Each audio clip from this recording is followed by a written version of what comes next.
He's losing too much blood. The desperate cry echoed through the rural North Carolina hospital.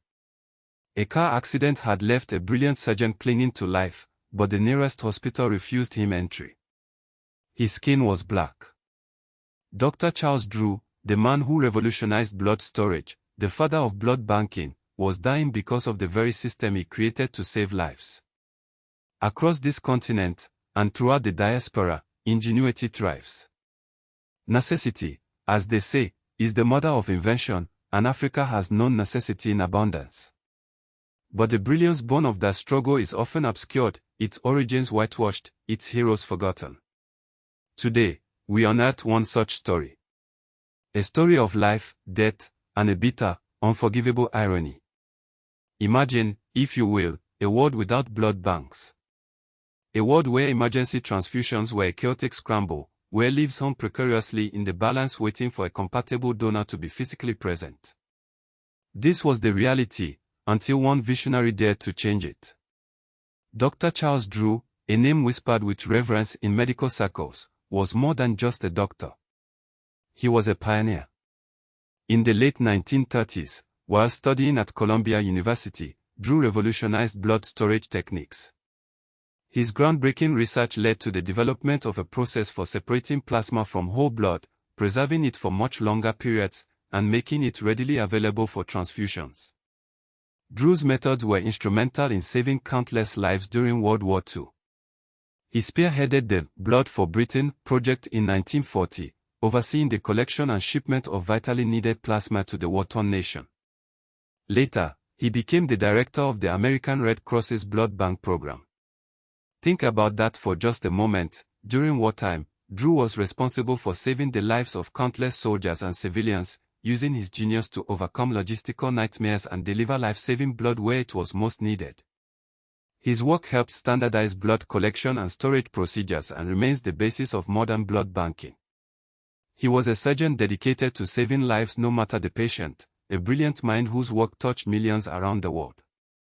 But here's the cruel, heartbreaking twist that history often conveniently forgets. Dr. Charles Drew, the father of blood banking, wasn't allowed to donate his own blood to the very Red Cross program he directed due to his race.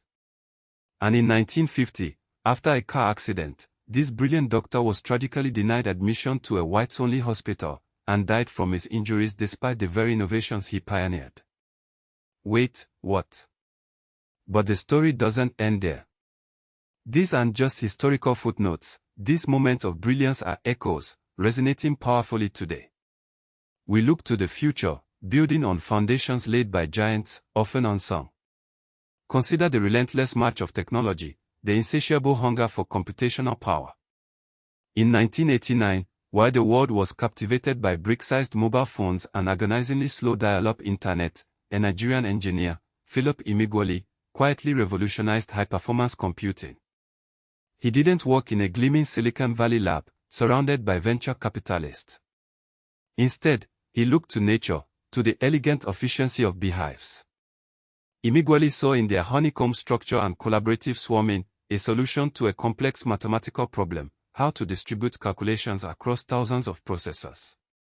He theorized that if thousands of computers were connected to work simultaneously, in the same way that bees divide labor in a hive, it could become the fastest computer on Earth. And he was right. Using a radical new design inspired by the humble beehive, and adapting massively parallel processing, Emeagwali designed a supercomputer that achieved a record-breaking speed of 3.1 billion calculations per second. He cracked a problem that had stumped the best minds in the world. This breakthrough wasn't just about speed. It was about unlocking new possibilities, from weather forecasting to oil reservoir modeling, applications that impact lives across the African continent and beyond.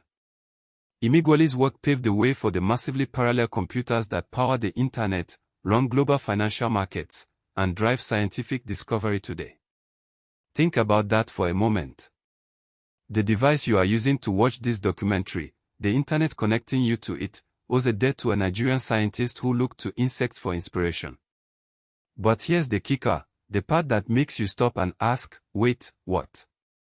The US government, the same government benefiting from Emeagwali's breakthroughs, had years earlier denied him access to advanced computing resources, citing, and I quote, lack of sufficient qualifications.